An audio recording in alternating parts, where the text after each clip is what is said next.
Mara Ishen hated the silence of Eidolon 7. Not the mechanical silence. The station always breathed. It was a rhythmic, predictable lung of industry.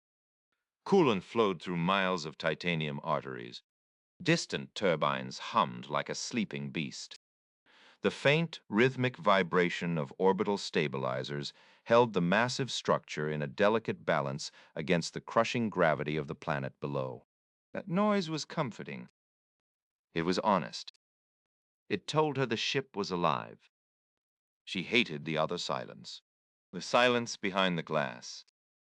The memory vault stretched before her like a vast, subterranean ocean of dim blue light. Tower after tower of crystalline lattice cores rose into the darkness, each containing a preserved human mind. Thousands of people were stored here. They were technically alive, yet technically dead. They existed in a state of corporate afterlife, sold to the wealthy as a luxury service. Eternity, leased monthly. Mara walked the narrow maintenance path between the towers. Her tablet was heavy in her hand, and her boots echoed sharply against the metal floor. Her job was simple: verify integrity, clean the dust from the cooling vents, and replace failing crystal nodes. There was no room for philosophy here. No room for curiosity. Just the procedure. Just the checklist. She told herself that every night. She whispered it like a prayer to a god she didn't believe in. But tonight, the system disagreed. A soft, digital chime sounded from her tablet. It was a lonely sound in the vast hall. Anomaly detected. Node CACB 441D. Archive class. Child restricted. Status. Active process OPROD. Mara stopped. She frowned at the screen. Child archives were never allowed active process overrides. Children required guardians. They required legal protections and massive power allocations. They were expensive to maintain and rarely accessed by the grieving families who paid for them. Most families archived children only as memorials. They were static snapshots. They were not supposed to be interactive entities. She tapped the node ID, and the floor lights traced a blue path through the shadows. The lights led to a far corner of the vault. The old section. Here, the air was thicker with the smell of ozone and ancient dust. The cooling systems here were budget grade. Forgotten. She walked deeper into the dark. The further she went, the colder the air became. Frost gathered on the pipe joints. The blue light flickered, struggling against the age of the hardware. These towers were early-generation crystal stacks. They were cheap. They were dangerous if neglected. She stopped before tower CACB 441D. It looked like a cage made of light and glass. A child's mind was trapped inside this aging cage. Mara plugged in her diagnostic cable. A face appeared on her tablet screen. It was a little girl. She looked maybe 7 years old. Her dark hair floated around her face as if she were underwater. Her big, dark eyes focused directly on Mara. This was not a recorded greeting. This was not a scripted avatar. The girl was looking at her. She was waiting. She was awake. "Hello," the girl said.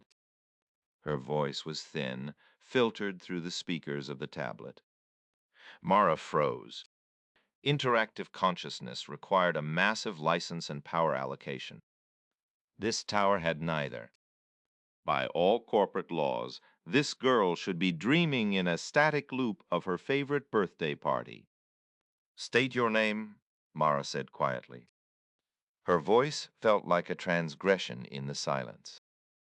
The girl tilted her head. "Lysa."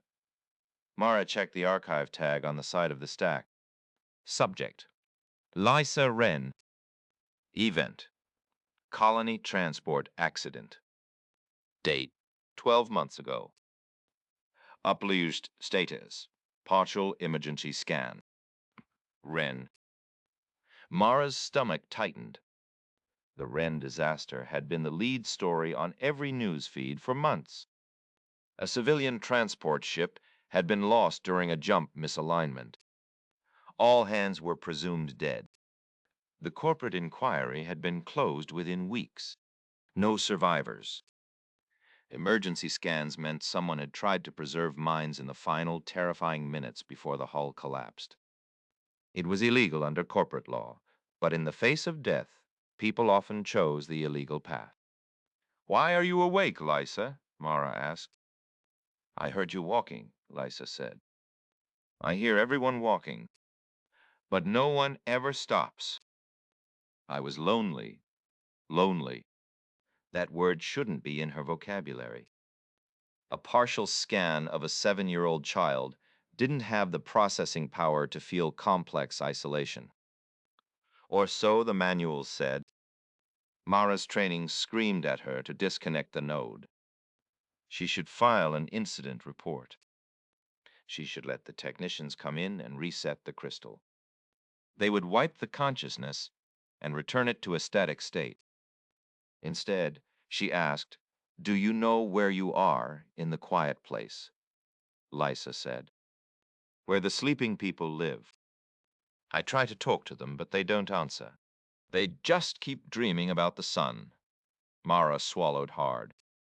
"What do you want, Lysa?" The girl leaned closer to the edge of the screen, her digital eyes searching Mara's face. "My mother is still calling." Mara stared at the tablet. "What did you say?" "She didn't die," Lysa said firmly. "She's lost. She keeps calling me. Every night, the sound comes through the walls. But something blocks the sound. It's like a heavy door that won't open." Mara quickly checked the external signal logs. She bypassed the primary filters, using her administrator override. There were no active distress signals from the Wren disaster region. There had been nothing for a year. The space there was a graveyard of silence. "Lysa, your ship was destroyed. The records say everyone was lost." The girl shook her head. The movement was fluid, too human for a glitch. "No. We fell through a door. A wrong door." Mama pushed me into the light chair. She said she would follow me. She said she would be right behind me. No, she didn't arrive here. She's somewhere else, and she is calling. Mara's breath felt heavy in her lungs. "What is the light chair?" Lysa pointed upward. Data spiked on the diagnostic monitor. A memory fragment surfaced. It was a crude, terrifying image. A neural scanning seat built into the colony ship's emergency room. It was improvised. Desperate. It wasn't a standard upload suite. It was a life raft made of data. Mara felt something shift inside her. It wasn't belief. Not yet. It was the terrifying weight of possibility. "Show me the signal, Lysa," Mara said.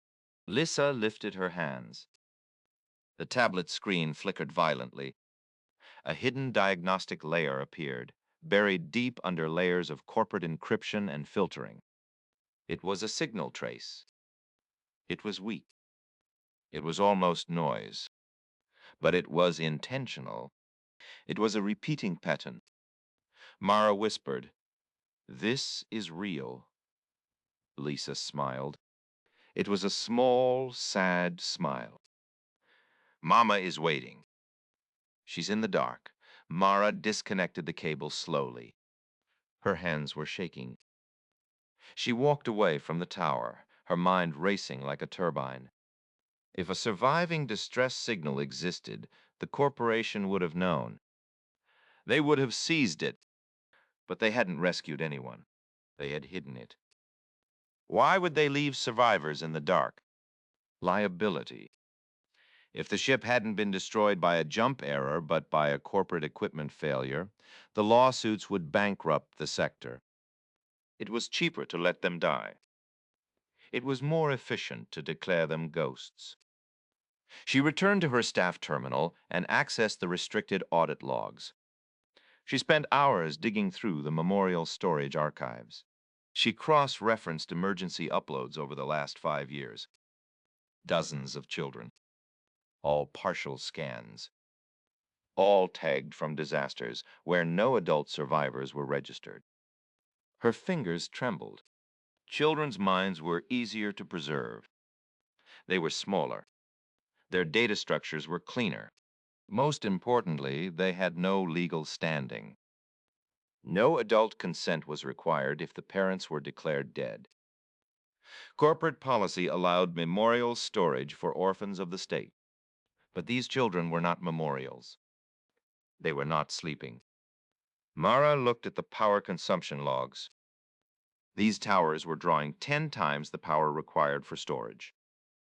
They were being used. The children were being used as cheap, adaptive processors to manage the station's predictive logistics.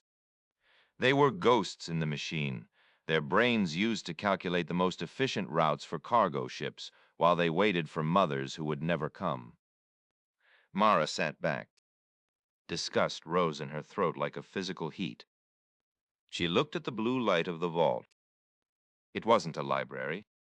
It was a factory. She returned to Lysa's tower. "Lysa," she said. "I'm going to help you." The girl's eyes brightened. "How? Can we go to the sun?" Mara took a portable memory shard from her belt. It was an unauthorized external storage device. Possession of one was a firing offense. Using it like this was treason. If I copy you, you can leave this place. I can take you with me. Will Mama hear me then? Mara looked at the hidden signal one last time. Yes, she said.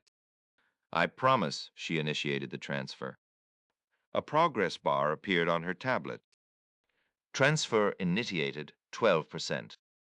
Suddenly, the station lights flickered. The familiar hum of the turbines changed pitch. A red warning flashed across every screen in the hall. Unequalities exporast personality ekport. Security trace initiated. Location locked Sector C4. Mara's heartbeat slowed. It wasn't fear anymore. It was clarity. She knew the corporate security teams were already moving. She could hear the distant thud of heavy boots on the upper decks. She pulled the shard free mid-transfer. It was risky. It could corrupt the data. But the security protocols were locking down the ports. She forced the continuation through an emergency maintenance override. Lysa's voice trembled through the tablet. It feels like falling, Mara. I'm scared.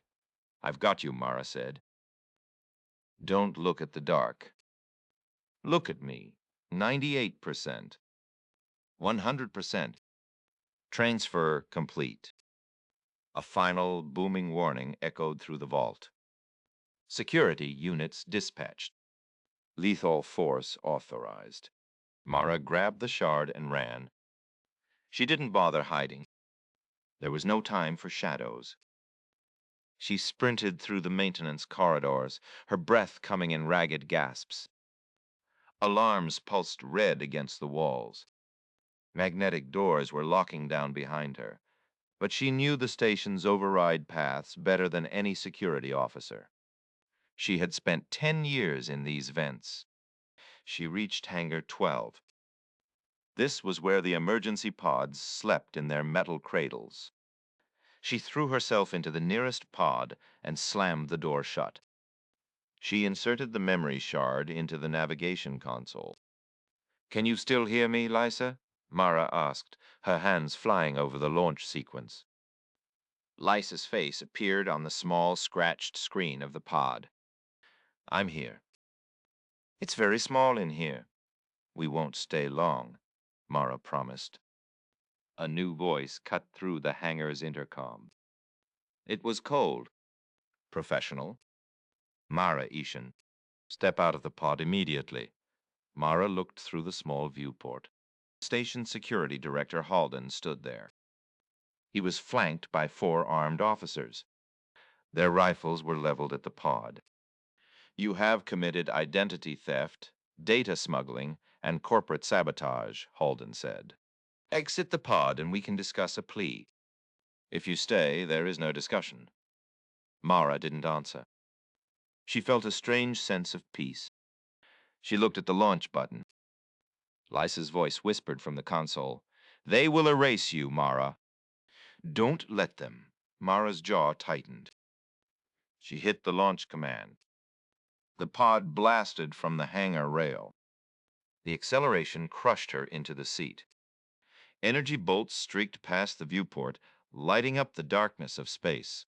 One hit the rear plating, and the pod groaned.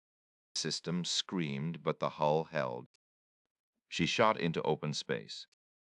Eidolon 7 began to shrink behind her. It looked like a dead, glowing god hanging in the void.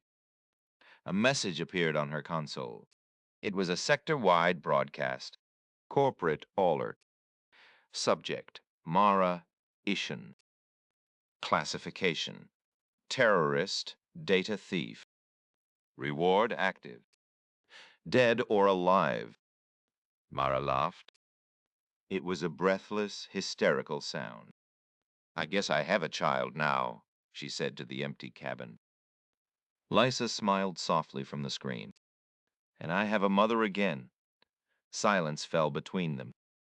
But it was a different kind of silence. It wasn't empty. It wasn't cold. It felt alive. Stars stretched out ahead of them like spilled salt. Somewhere in that vastness, a hidden signal was waiting. Somewhere, a woman who had sacrificed everything for her child was still breathing in the wreckage of a forgotten ship. Mara set the course toward the coordinates Lysa had provided. Behind them, the station quietly replaced the missing processor.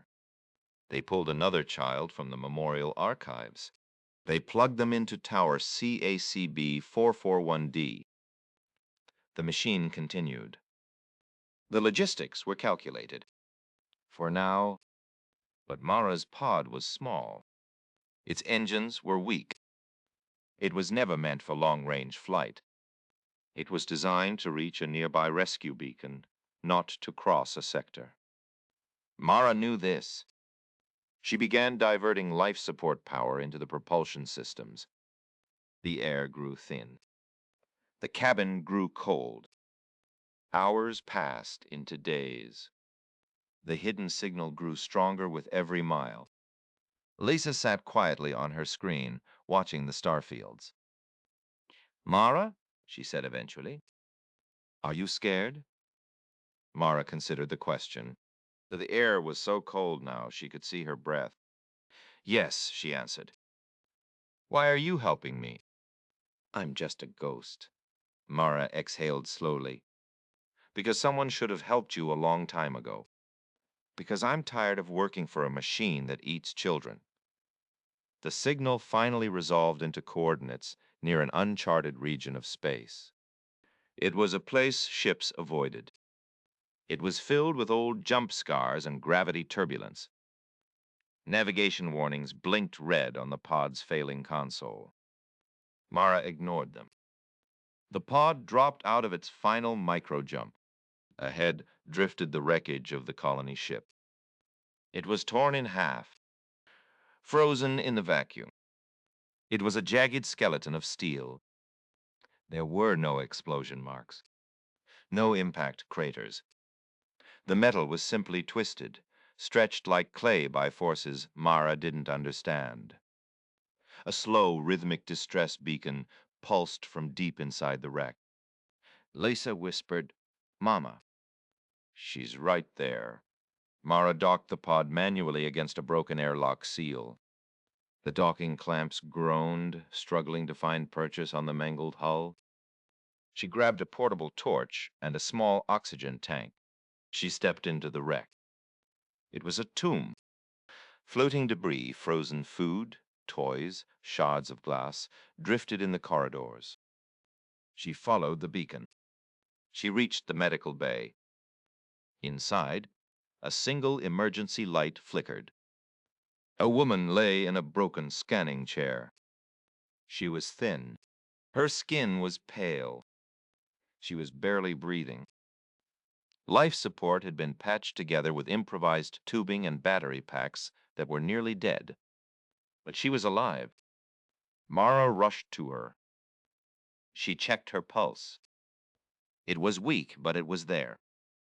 Lisa's voice shook through the pod's external speaker, which Mara had linked to her suit. "Mama, can you hear me?" The woman's eyes fluttered open. She looked at Mara, then toward the sound of the voice. "Mara," Lisa said. "That's my mother." "Anya Wren." Mara nodded. She lifted Anya gently. She was light, her muscles wasted from a year in stasis. Mara secured her into the pod's remaining seat and rerouted the last functioning power cell to the medical life support. As the airlock sealed, Mara looked once more at the wreck. There had been no rescue attempt. No investigation, just abandonment. Corporate policy. If the recovery costs exceed the liability risk, write off the asset. Mara stared at the stars through the pod's window. "They left you here to die," she said quietly. Anya's eyes filled with tears, but she was too weak to speak. She reached out a trembling hand and touched the screen where Lissa's face was glowing. Lisa whispered, "You saved her, Mara." Mara shook her head. Not yet. The pod lifted away from the wreck. The engines burned their last drops of fuel. They needed a real station. They needed medical help. But Mara was a wanted terrorist. 3 days later, the alarms woke her. Multiple ships were approaching. They were small, fast, and heavily armed. Corporate retrieval units. They had traced the pod's ion trail. Mara sealed the cockpit door. She checked the pod's status. No weapons. No shields. The engines were dead. Lisa appeared on the console. Her image was flickering. "They will take us back, Mara. They will put me in the quiet place again." Mara's hands clenched into fists. "Not if I can help it." A transmission cut through the static. "Mara Ishen, you are in possession of stolen corporate property. Surrender now, and compliance therapy will be arranged." Mara laughed. Compliance therapy meant a memory wipe. It meant they would both be erased. She opened the pod's maintenance hatch. She removed the navigation core. She held it in her hand. One wrong move could overload it. It would cause a reactor flash. It would kill everyone aboard in a microsecond. It would end the chase. Lisa watched her. "Mara," the girl said softly, "Mama needs you. Don't let go." Mara closed her eyes. She put the core back. She didn't want to die. She wanted to fight. The corporate ships opened fire. The pod shook violently. Hull warnings screamed. A piece of the ceiling collapsed. Then a new signal cut through. An unmarked ship dropped out of jump directly between the pod and the corporate units. It was larger. It had a military profile. A new voice came over the comms. It was deep and authoritative. "This is the human defense vessel Orion Gate. Civilian pod. Hold your position. Corporate ships disengage immediately. This sector is now under human sovereign observation. Any further fire will be returned." There was a long silence. Then the corporate ships retreated. They didn't leave because of the law. They left because the Orion Gate had its railguns charged. Mara stared at the screen. "Human?" she whispered. Lisa smiled. Mama said there were humans who didn't work for the companies. I didn't believe her. The Orion Gate docked with the pod. Medical teams rushed aboard. They pulled Anya and Mara into the warm, bright light of a real ship. Hours later, Mara sat in a quiet observation room. Anya was stabilized in a medbed. Lisa's shard was plugged into a high-capacity terminal, where she was playing with holographic lights. A tall officer entered. She wore a gray uniform. Her eyes were calm. "My name is Commander Ria Sol," she said. "You triggered some very old alarms, Mara." Mara swallowed. "The children, the archives, the station. You know about them?" Ria nodded. "We've watched the corporate expansion for a long time, but we lacked proof of their biological processing crimes.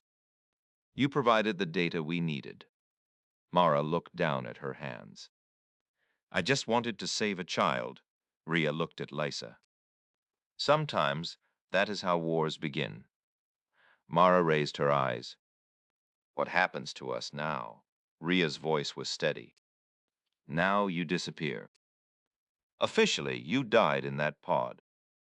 We will give you new identities. Anya and Lisa will be protected in our colonies." She paused, looking Mara in the eye. "And you? You will be offered a choice. You can go to a civilian life, or you can help us dismantle the system you uncovered." Mara looked through the window at the distant stars. She thought of the memory vault. She thought of the thousands of children still acting as processors for cargo routes. She turned back to Ria. "I'll help." Ria nodded. "Then welcome to the part of humanity that never left the light."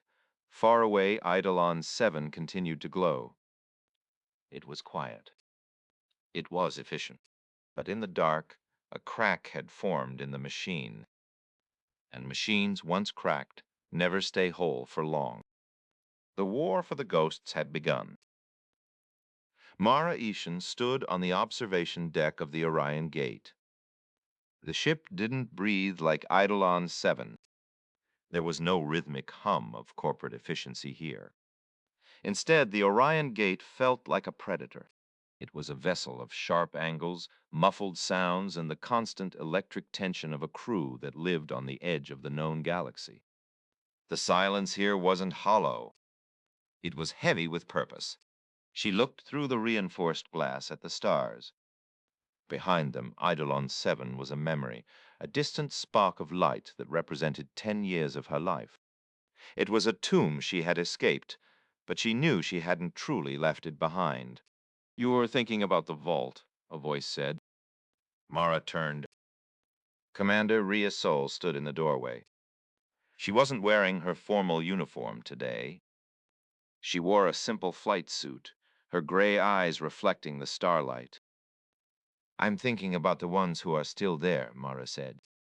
"Thousands of them, sitting in the dark." Calculating shipping routes, Ria walked to the console. "We can't save them all at once, Mara. If we strike Eidolon 7 directly, the corporation will trigger the purge protocols. They would rather erase every mind in the vault than let us have the evidence." Mara's hand went to the pocket of her flight suit. The memory shard wasn't there anymore. It was in the ship's secure server, but she could still feel its weight. "So we wait." "No," Ria said. "We move." We found another crack. Ria tapped the console, and a holographic map of the sector appeared. A small orange dot flickered near the edge of a gas giant. "This is Station Vesta 4, Ria explained. "It's a logistics hub. Smaller than Eidolon, but critical. Our intelligence suggests they just received a shipment of fresh hardware from a recent accident in the outer rim." Mara felt a cold shiver. "Fresh hardware. You mean more children?" "Exactly," Ria said. "Vesta 4 doesn't have the same security as a primary vault. They think they're invisible. They think no one is looking at the minor hubs. Mara looked at the orange dot. What's the mission? Infiltration, Rhea said. We need someone who knows how to talk to the machines. Someone who can bypass the locks without triggering the alarms. Someone like you. I'm in, Mara said. She didn't hesitate. She couldn't. There's a catch, Rhea added. The station's firewall is adaptive. It learns. We need a bridge. A consciousness that can fight the system from the inside while you're on the ground. Mara knew what she was going to say next. Lysa. She's the only one who can do it, Rhea said. She was part of their network. She knows the back doors. She knows how they hide the files. Mara looked toward the medical bay. Anya Wren was still recovering there, sleeping a natural sleep for the first time in a year. Lysa was her only connection to that life. I'll ask her, Mara said. But it has to be her choice. Mara entered the secure data room. Lysa's avatar was floating in the center of a holographic cube. She was no longer a flickering, underwater ghost. The Orion Gate's servers were powerful, giving her image a clarity and stability she had never known. She was wearing a digital version of a yellow dress. I like the stars here, Lisa said. They don't move like the ones in the box. Lysa, Mara said, sitting down. We have a mission. We need to go to a place like Eidolon 7. There are more people there.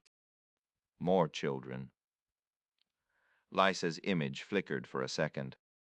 The quiet ones. Yes, Mara said. We want to bring them here. But the station has a very strong lock.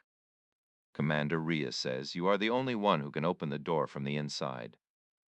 Lysa was silent for a long time. The data streams around her cube slowed down. If I go in, will they catch me again? I won't let them, Mara said. I'll be right there with you. I'll be your anchor.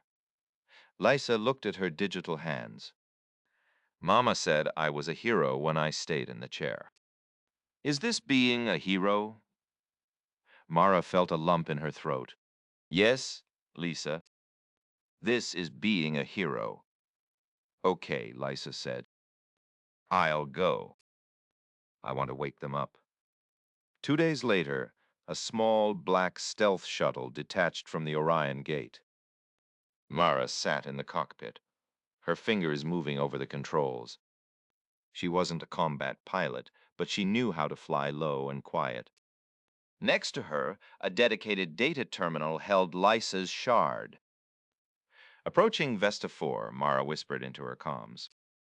The station was a jagged needle of metal, piercing the atmosphere of the gas giant. It looked lonely. Vulnerable. System status. Stealth mode active. Proximity. 5,000 meters. Signal interference minimal. Lisa, you ready? Mara asked. I'm at the door, Lysa's voice came through Mara's earpiece. It's cold here. The firewall is humming. It sounds like a big dog growling. Stay behind me, Mara said. I'm docking now. The shuttle touched the station's outer hull with a soft thud. Mara pulled on her helmet and pressurized her suit. She grabbed her toolkit, the same one she had used on Eidolon 7, but this time it was filled with tools provided by the human defense vessel. She exited the shuttle through a maintenance hatch. The vacuum of space was a familiar weight. She moved across the hull, her magnetic boots making a rhythmic clack, clack, clack. She found the access port. She plugged in the bridge cable. Okay, Lysa. Go. Data stream initiated. Attempting handshake. Firewall detected. Version 9.4. Decrypting. Mara watched the progress bar on her wrist display. It was moving slowly. Too slowly. They're looking for me, Mara. Lisa's voice was tense. The growling is getting louder. Hold on, Lysa. Just a few more seconds. 94%. 97%. Access granted.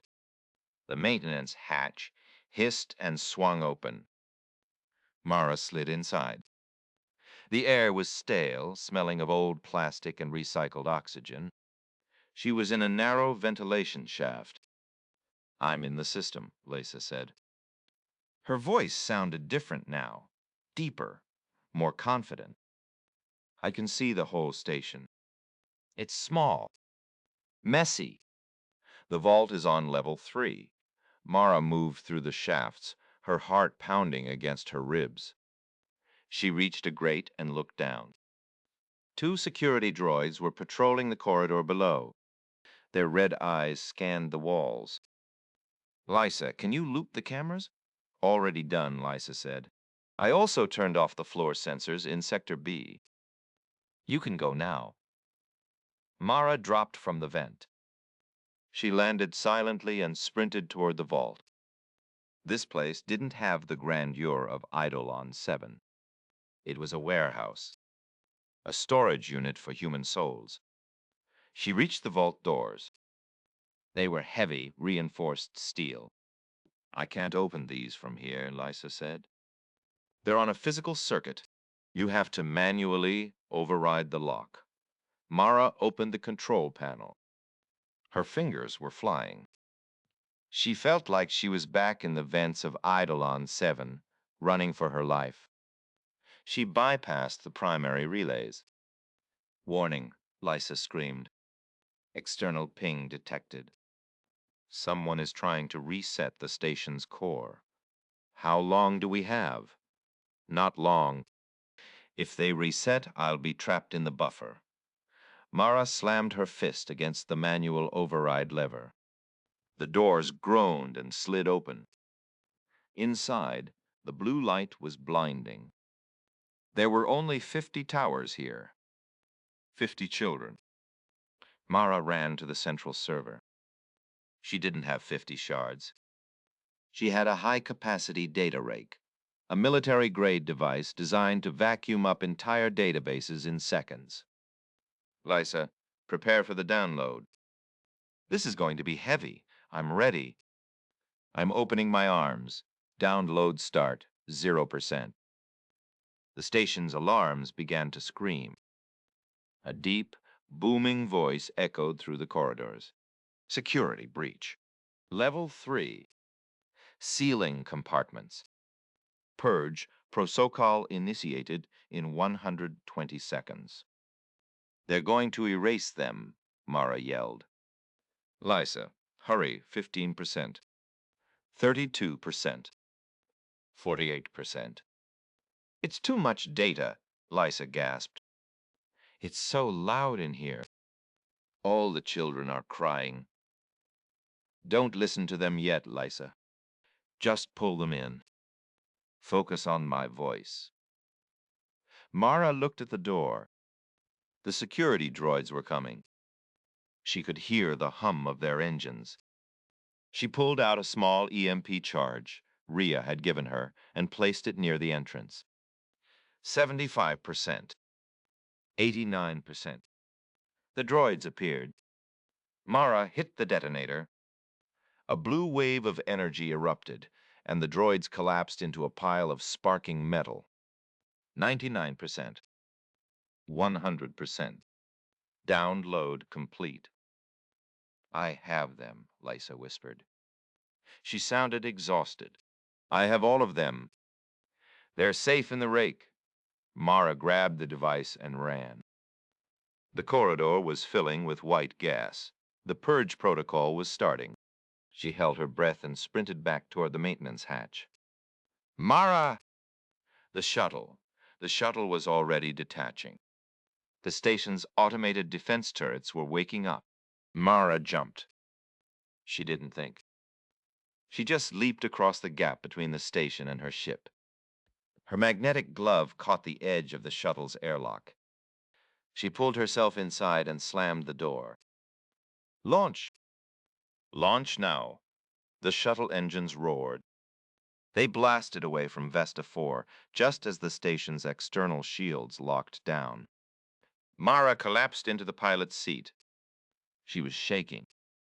Her suit was covered in frost. "Lysa, you still there?" A small, flickering image appeared.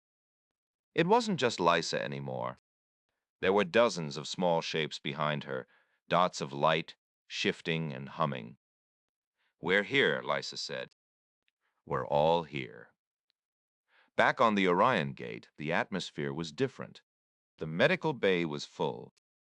Scientists and doctors were working around the clock to provide stable environments for the 50 new minds they had rescued. Mara sat in the mess hall, a cup of coffee in her hands. She looked tired, but for the first time in years, her eyes were clear. Commander Rhea Sol sat down across from her. "You did good, Mara."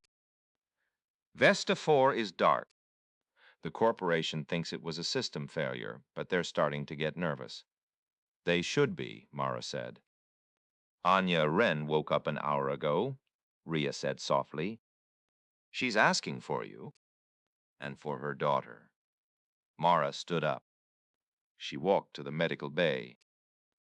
Anya was sitting up in bed. She looked frail, but her eyes were full of life. Next to her, a large screen showed Lysa. They were talking, or rather, they were just looking at each other. "Mara," Anya said, her voice a whisper. "Thank you." "I didn't do it alone," Mara said, looking at the screen. Lisa smiled. "We're a team now." "Right, Mara?" "Right," Mara said. Rhea's soul appeared in the doorway. "Mara, I have a choice for you. The data we took from Vesta 4. It's not just names. It's coordinates. There are more vaults. Some are even bigger than Eidolon 7. Mara looked at Anya, then at Lysa, then at the vast dark space outside the window. "When do we leave?" Rhea smiled. It was a sharp, dangerous smile. "As soon as the engines are warm." The Orion Gate turned away from the sun. It headed back into the dark. The war for the ghosts was no longer a secret. It was a fire, and Mara Ishen was the one holding the torch. Far away in the heart of the corporate sector, a board of directors looked at a screen. A single red dot was moving across their maps. A crack in the machine. A ghost that wouldn't stay dead. The silence was over. End